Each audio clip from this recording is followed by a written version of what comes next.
the Bring Back Our Girls is a very important piece for Amnesty.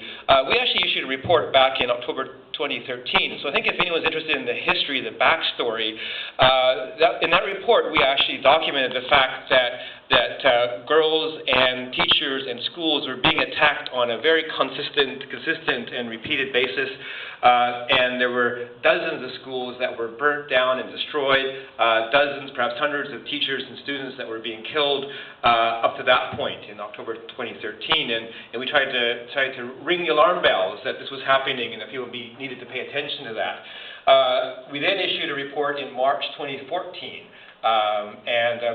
where we went into much more detail about the timeline and put those attacks on schools into the broader context of what was becoming known as a non-international armed conflict in the northern parts of Nigeria. I forgot to mention the first report we issued was called Keep Away from Schools or We'll Kill You. That was the report in October. The follow-up report I just mentioned is Nigeria, more than 1,500 killed in armed conflict in northeastern Nigeria in early 2014. And so we were well aware, and we tried to bring to international attention what was actually happening in north Nigeria. And when the kidnappings took place a few days later, we revealed that in fact the military in the region had a 4-hour warning, a 4-hour opportunity to respond to what was known to be a coming attack. It wasn't known that it was going to be an abduction.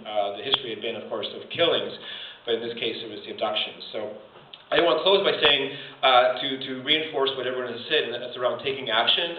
As many of you will know, Amnesty International is in fact based on this idea of writing letters to heads of state, to politicians, and we really encourage you to, as has been suggested here, write to all of your own local representatives. Let them know, let the Prime Minister know that you want Canada to take stronger, more robust action in response and offer better services and help to the government of Nigeria.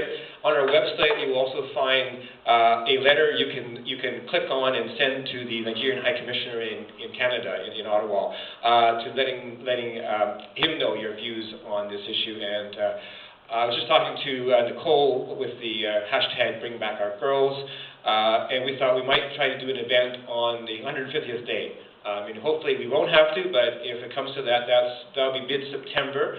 People will be back in school, and it might be a really good opportunity for us to get together in a very public way, something that I think everyone here can support, and certainly it's something that Amnesty tries to do a lot of, and really reinforce the message. If it's at that point, it's 5 months.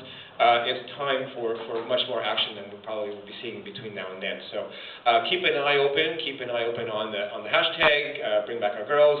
Keep an eye open on our various websites, and watch for information about whatever we decide to do on that 150-day mark. And again, I think I'll reinforce the idea. Thank you for being here on what is a very nice sunny day out there. I was over at the Catalano Festival, where we have a big table set up, and we're getting people to support our global Stop Torture campaign. And Nigeria is actually one of the countries that we're targeting in that campaign. So if you make it back to Catalano Days today, come by our table. If you don't, come by the Folk Festival. Next weekend, we'll be there with our table, and again, promoting this work. So thank you to all the speakers, and thanks, Yasmin, for organizing this and giving me a chance to say a few words. Thanks.